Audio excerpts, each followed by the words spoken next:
RTGA, mieux qu'une chaîne, un monde. RTGA, mieux qu'une chaîne, un monde.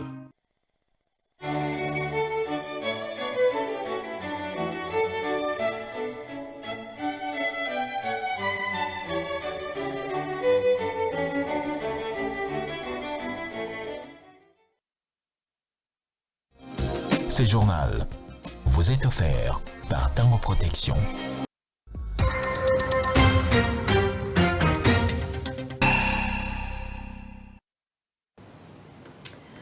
Nouvelle semaine, nouvelles éditions d'informations sur la RTGA Aude. Bienvenue, madame, messieurs, à ces soirées actualités sur nos antennes. Voici sans plus tarder le sommaire. La ville de Kolwezi dans le Lualaba va bientôt ressembler à un Eldorado, comme le souhaitait le gouverneur Fifi Masuka. De nouvelles bâtisses du village des Congrès ont été inaugurées ce lundi par le président Félix Tshisekedi, accompagné de son épouse et d'une forte délégation des chefs des institutions de la République. Plusieurs autres infrastructures seront inaugurées.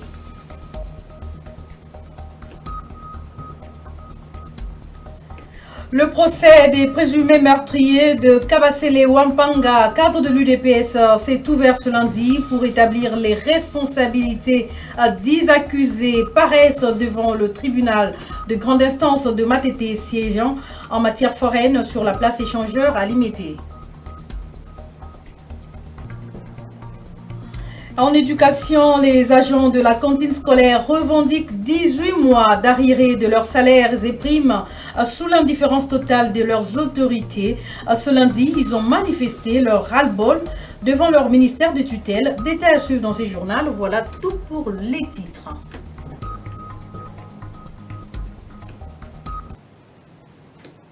Merci de nous choisir pour vous informer. Le président de la République, Félix Antoine Tshisekedi Tshilombo, est arrivé en début d'après-midi de ce lundi 9 juin 2025 à Kolwezi, chef-lieu de la province de Lualaba. Une visite qui s'inscrit dans le cadre de la 12e conférence des gouverneurs prévue ce mardi 10 juin.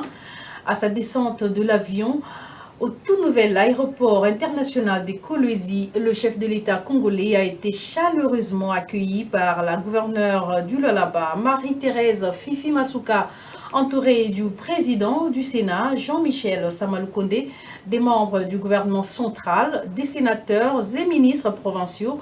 Outre la conférence des gouverneurs, l'agenda du chef de l'État prévoit également l'inauguration de plusieurs autres infrastructures financées par le gouvernement provincial, notamment l'aérogare international de Kolwezi. Je vous propose de suivre la gouverneure de province, Fifi Masuka, qui présente les infrastructures que le chef de l'État, Félix Tshisekedi, va devoir inaugurer progressivement dans sa province. Messieurs, 3 infrastructures majeures seront inaugurées par la main du Père de la Nation. Les nouveaux bâtiments administratifs du gouvernorat, la salle polyvalente, le village de congrès. Ces réalisations s'inscrivent dans les 6e axes prioritaires du second mandat du président de la République, ainsi que dans les piliers 2 du plan de développement provincial 2024-2028, consacré au renforcement de la bonne gouvernance et à l'amélioration de l'efficacité des services publics. Présentation des ouvrages. Le nouveau bâtiment du gouvernorat, érigé sur une superficie de 4 827 mètres carrés, ces bâtiments traduisent la volonté du gouvernement provincial de doter la province d'infrastructures modernes. Il se compose de 2 blocs principaux. Premier bâtiment, R+1, comprend 30 locaux, dont un grand bureau pour le gouverneur, un autre pour le vice-gouverneur et 20 bureaux supplémentaires. Deuxième bâtiment, R+2, comprend 31 locaux, dont 5 bureaux ministériels, 11 autres bureaux ainsi que divers locaux administratifs. La salle polyvalente, édifiée sur 2896 mètres carrés, avec une capacité d'environ 1500 places, cette salle comble un manque structurel et met fin au recours coûteux aux infrastructures privées pour les événements officiels. Dans le 4e axe stratégique du président de la République relatif à la diversification économique et les piliers 3 et 4 du plan de développement provincial touchant au secteur culturel et touristique. Recrudescence des cas de braquage à Kinshasa, parlons-en. Le gouvernement hausse les tons. Suivant les instructions du chef de l'État, le vice-ministre de la Justice, Samuel Mbemba, a invité les auteurs de ces actes qui sèment la terreur et désolation auprès des Kinois de cesser à tout prix leur sale besogne. Dans les cas contraires, ils subiront la rigueur de la loi. Suivez Samuel Mbemba, vice-ministre de la Justice congolaise.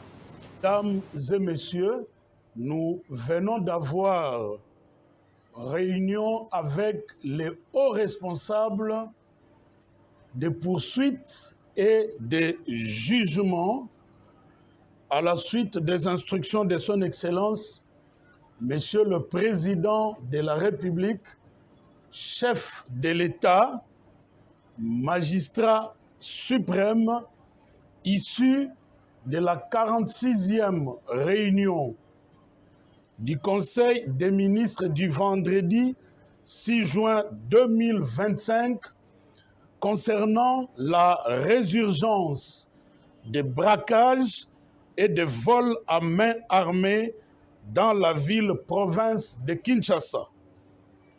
Nous leur avons transmis en détail les instructions suivantes.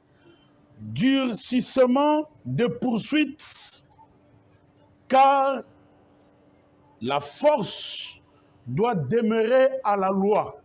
Organisation des audiences foraines et publiques. Transfèrement des condamnés dans les prisons en dehors de la ville-province de Kinshasa. C'est-à-dire que les magistrats vont faire leur travail en toute indépendance et le ministère de la Justice fera aussi le sien. C'est l'occasion pour nous d'appeler chaque citoyen de la ville de Kinshasa à la vigilance accrue et à dénoncer tout mouvement suspect au sous-commissariat, au commissariat ou au parquet les plus proches. Sachez aussi que le ministère des Droits humains a mis en place ce même lundi 9 juin 2025 un cadre de concertation entre partenaires nationaux et internationaux sur la justice transitionnelle en République démocratique du Congo, et cette initiative co-présidée avec le Bureau conjoint des Nations Unies aux droits de l'homme vise à coordonner les initiatives parfois dispersées et à optimiser l'impact des interventions en faveur des millions de victimes des conflits en République démocratique du Congo. C'est ce que nous dit Dieu merci Diaka dans ses commentaires sur elle. Cette table ronde sur la mise en place d'un cadre de concertation entre partenaires nationaux et internationaux sur la justice transitionnelle en République démocratique du Congo a réuni une quarantaine de participants, notamment les représentants de l'Union européenne, de la Belgique, du Togo, des Pays-Bas, de la Norvège, de l'Angola ainsi que plusieurs agences des Nations Unies et institutions nationales spécialisées. Dans son intervention d'ouverture, la ministre des Droits humains, Chantal Chambou, a souligné l'engagement du président de la République, Félix-Antoine Tshisekedi Tshilombo, en faveur de la justice transitionnelle, tout en rappelant les avancées récentes, notamment l'adoption en mai 2025 des 4 projets de textes législatifs de la politique nationale lors de la 44e réunion du Conseil des ministres. Votre engagement manifeste témoigne de votre détermination commune à accompagner la République démocratique du Congo dans sa quête de paix durable et de réconciliation nationale. Je m'engage solennellement à rendre compte de cet heureux développement à son Excellence, Monsieur le Président de la République, Félix-Antoine Tshisekedi Tshilombo, chef de l'État, ainsi qu'à son Excellence Madame la Première ministre. L'ensemble du gouvernement et le Parlement seront également informés des engagements pris aujourd'hui et des perspectives prometteuses qui s'ouvrent devant nous. Et cet appui, une des principales composantes de la coopération avec la République démocratique du Congo dans les domaines des droits humains, conformément aux directives du Conseil des droits de l'homme. Les Nations Unies sont peut-être les parents les plus pauvres. Heureusement qu'on a plusieurs partenaires financiers qui sont autour de la table. Mais l'expertise, c'est la seconde forme, c'est la plus-value, c'est-à-dire le fait que les Nations Unies sont un foisonnement, un rassemblement d'expertise d'ici et d'ailleurs. La mise en place d'un cadre de concertation entre partenaires nationaux et internationaux sur la justice transitionnelle s'inscrit dans la continuité des efforts déployés depuis 2020 quand la justice transitionnelle a été érigée en priorité nationale. 2 militaires et un policier ont été comptés parmi les 13 présumés criminels présentés ce lundi 9 juin 2025 par le commissaire divisionnaire du Haut-Katanga, Blaise Kilimbalimba, au cours de la mini-causerie morale qu'il a animée. Blaise Kilimbalimba a rappelé aux policiers de la province et militaires de la garnison de s'empêcher de poser des actes hors la loi. À la population, il a exhorté à ne pas violer le code de la route et a veillé surtout à la stricte application des décisions des autorités urbaines. Suzuki Boromari pour le point. Contre l'insécurité à Lubumbashi dans le Haut-Katanga, la police nationale congolaise de cette partie du Congo démocratique a mis la main sur 13 présumés criminels à Lubumbashi. Parmi ces malfrats, 2 militaires et un policier qui se sont introduits dans une parcelle où ils ont estorqué 900 000 francs congolais et un téléphone. Quant aux civils, la police a mis la main sur quelques voleurs à main armée, des casseurs des vitres et un récidiviste voleur des motos. La présentation de tous ces présumés bandits a eu lieu ce 9 juin 2025 au cours de la toute première mini-parade du commissaire divisionnaire Blaise Kilimbalimba depuis sa prise de fonction. Il a profité de cette occasion pour rappeler aux policiers de la province et militaires de la garnison de s'empêcher de poser des actes hors la loi et de suivre attentivement les activités criminelles jusqu'à les mettre en déroute. Cette mini-parade, j'ai aussi profité pour parler et donner des directives sur la sécurité et la circulation routière. Et le commandant Pesser, en face de moi, a été instruit sur le respect strict du code de la route. Et j'en profite pour demander à la population louchoise de s'empêcher, de s'interdire de violer le code de la route. Le commandant de la police de la circulation a été instruit de faire respecter le code de la route. Blaise Kilimbalimba a demandé à la population louchoise d'éviter de violer le code de la route, de s'interdire de circuler avec les motos en dehors des heures prévues. Les motos, selon lui, sont aussi des sources d'insécurité. Les hommes en uniforme ont été instruits à veiller à la stricte application des décisions des autorités urbaines. Il est temps, selon Blaise Kilimbalimba, de garder la ville salubre et d'éviter tout dérapage parce que cela sera à la trousse des éléments de la police déterminés à veiller à la sécurité des personnes et de leurs biens. S'occuper de tous les malfrats dans le sens du défi à l'autorité publique est un devoir, a conclu le commandant de la police dans la province du Haut-Katanga. Je l'annonçais en titre, début ce lundi 9 juin 2025 du procès en flagrance des présumés meurtriers de Kabasele Wampanga, cadre de l'Union pour la démocratie et le progrès social, UDPS Tshisekedi. Au total, 10 accusés comparaissent devant le tribunal de grande instance de Matete, siégeant en matière foraine à la place échangeur délimitée, et ces jeunes sont poursuivis pour homicide volontaire. Pour rappel, Kabasele Wampanga avait succombé à ses blessures quelques heures après avoir été violemment agressé lors des affrontements entre les factions rivales au sein du parti présidentiel. À présent, c'est autre information annoncée en titre. Non à l'implantation des agents 18 mois sans salaire, ça suffit. C'est par ce message que les agents de la cellule d'alimentation scolaire, allais-je dire, du ministère de l'Éducation nationale ont manifesté ce lundi 9 juin devant le cabinet de la ministre des tutelles, Raïssa Malou. André Ikoma nous donne plus de détails à ce propos.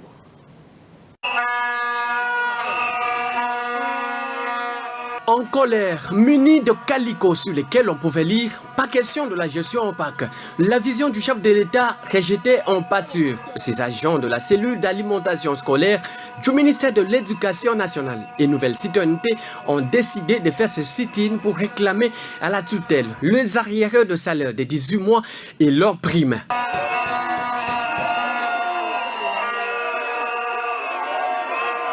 Toujours au poste, malgré ces injustices sociales, ces agents ont fixé l'opinion sur les causes de leur montée à la vitesse supérieure pour obtenir des solutions à leurs revendications. 18 mois, ni salaire ni prime.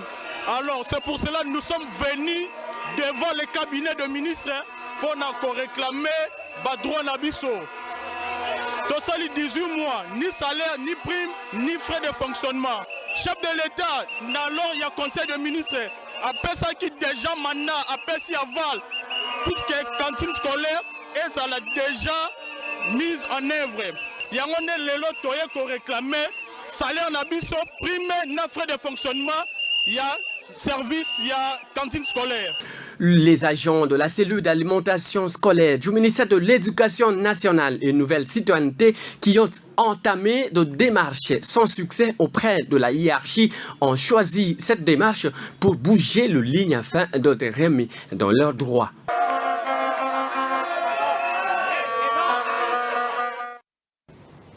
Il ressort en outre que l'inefficacité flagrante du ministère de l'Industrie et des petites et moyennes entreprises, la mauvaise gestion des fonds publics destinés aux PME ainsi que l'absence des résultats concrets ont été vivement dénoncés par la députée nationale Pépito Kilala lors de son intervention récente à l'Assemblée nationale. S'appuyant sur des données précises et des faits clairement visibles, elle a mis en lumière le décalage criant entre les discours du gouvernement et les réalités sur le terrain. Suivez Pépito Kilala à ce propos.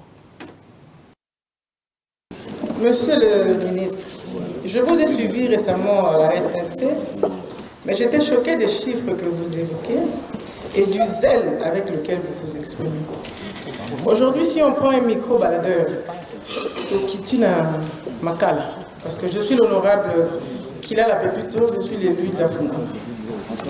Celui de présenter Bino Tolobi, Bino des ministres, la limite que ma jeune va être évidemment.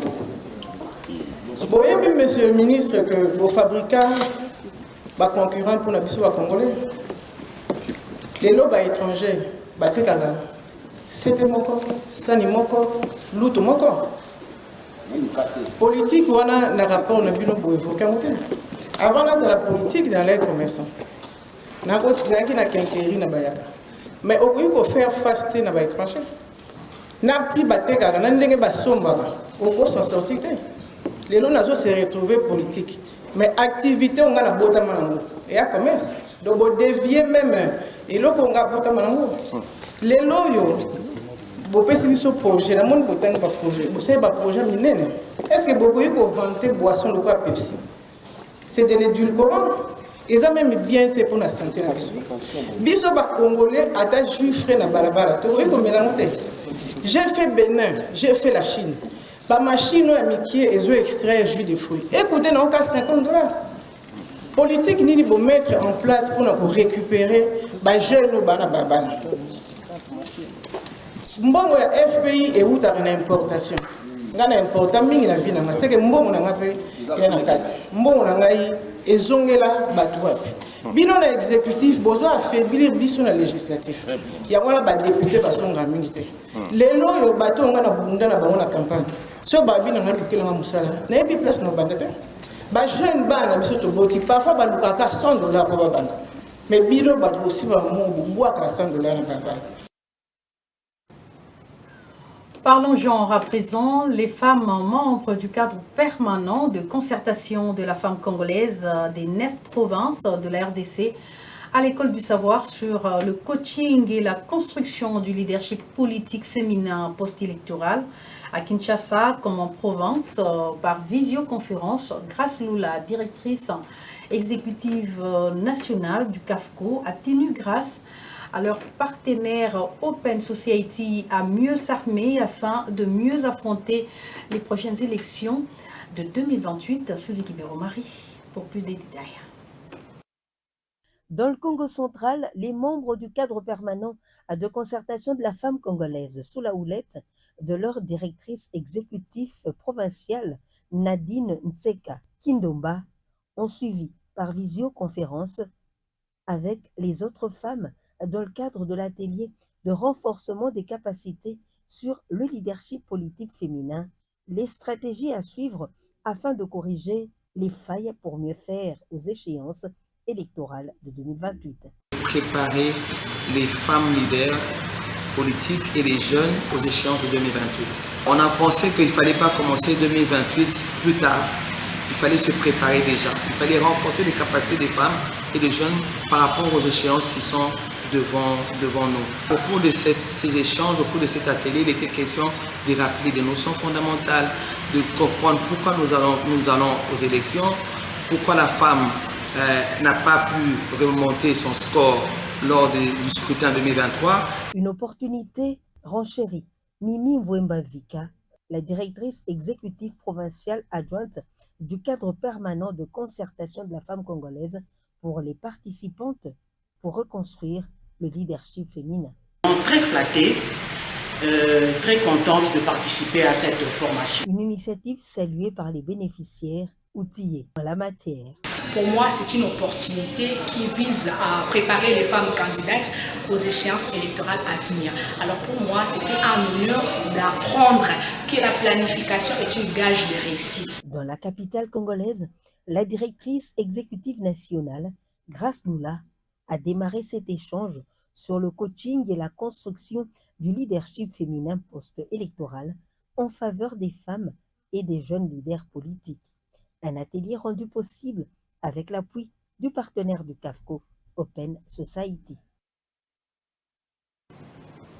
Enfin, la 2e édition du Forum national des jeunes s'est déroulée au Centre culturel africain de Kinshasa en présence des étudiants des différentes universités et instituts supérieurs de la capitale, des jeunes entrepreneurs et innovateurs. Au cours de cette rencontre, les panélistes ont sensibilisé les jeunes sur le leadership, engagement citoyen et le changement de mentalité. Les détails avec Dieu merci Diakar. Il s'est tenu à Kinshasa au Centre culturel africain le Forum national des jeunes pour l'avenir. Ce forum qui est un lieu d'échange d'idées, un tremplin, un appel aux jeunes à se réveiller, à construire pour le développement de la RDC, a connu la participation des jeunes entrepreneurs, étudiants des différentes universités et instituts supérieurs de la capitale, jeunes innovateurs et autres.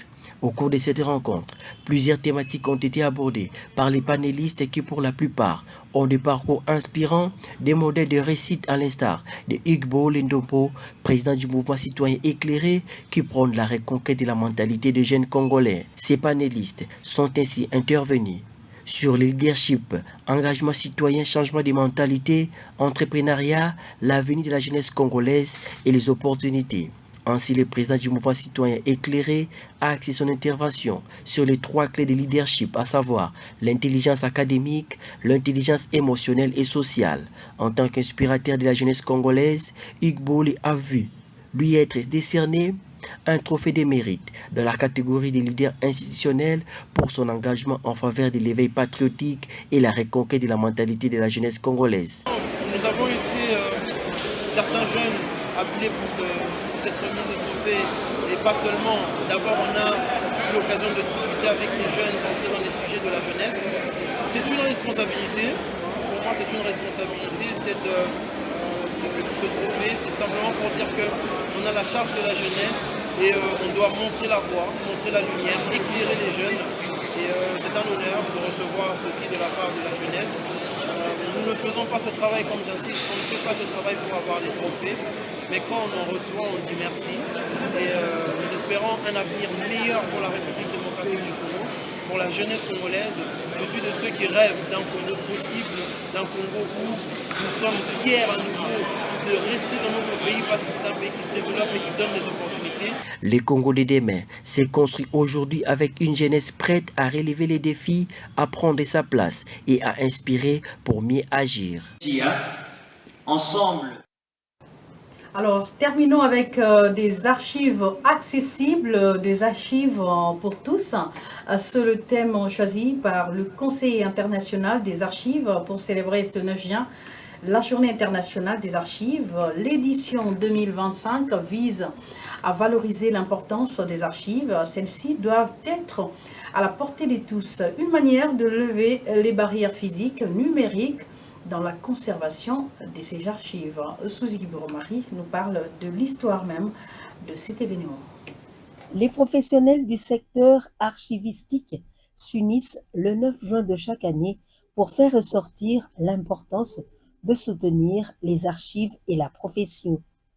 La promotion au niveau international de l'importance des archives et des archivistes est essentielle. Un événement qui permet à ce que les archives et les archivistes jouent un rôle majeur dans le domaine de la responsabilité, de la transparence, de la démocratie, du patrimoine, de la mémoire et de la société. Pour rappel, lors du Congrès international de 2004 à Vienne, les 2000 participants présents à ces assises avaient adopté une résolution demandant aux Nations Unies de désigner une journée spécifique pour marquer l'importance et la valeur intrinsèque des archives. C'est en 2005 que l'Organisation des Nations Unies pour l'éducation, la science et la culture UNESCO avait déclaré le 27 octobre la Journée mondiale du patrimoine audiovisuel lors de la 33e session de la conférence générale qui s'était tenue à Paris en France. Et lors de l'Assemblée générale de novembre 2007,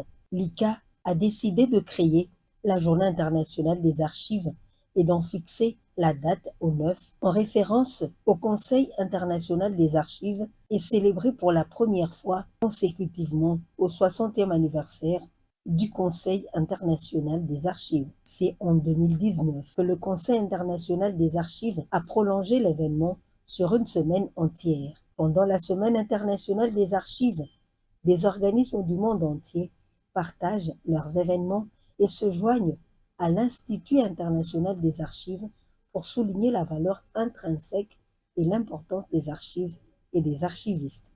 L'objectif étant de sensibiliser le grand public à l'importance des archives et des documents, sensibiliser les décideurs aux avantages de la gestion documentaire en matière de bonne gouvernance et de développement efficace. Ce journal s'est vidé de son contenu. Retenez ceci pour l'essentiel. La ville de Kolwezi va bientôt ressembler à un Eldorado, comme l'a toujours souhaité sa gouverneure Fifi Masuka. La beauté architecturale des nouvelles bâtisses du village des Congrès sont les premières à être inaugurées ce lundi par le président Félix Tshisekedi, accompagné de son épouse et d'une forte délégation des chefs des institutions de la République. Plusieurs autres infrastructures seront également inaugurées par le garant de la nation.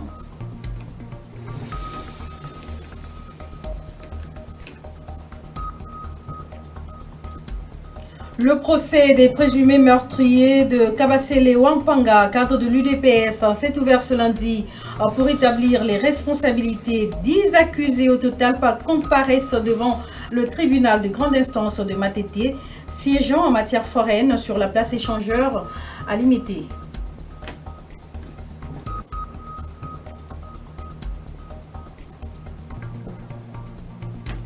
En éducation, les agents de la cantine scolaire revendiquent 18 mois d'arriérés de leurs salaires et primes sous l'indifférence totale de leurs autorités compétentes. Ce lundi, ils ont manifesté leur ras-le-bol devant leur ministère de tutelle. C'était tout pour l'essentiel.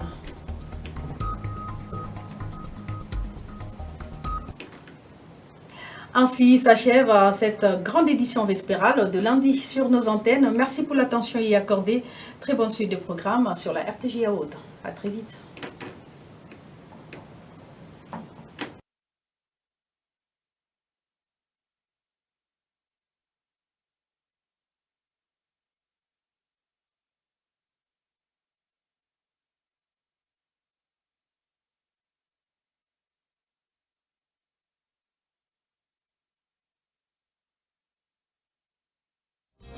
Ce journal vous a été offert par Tango Protection.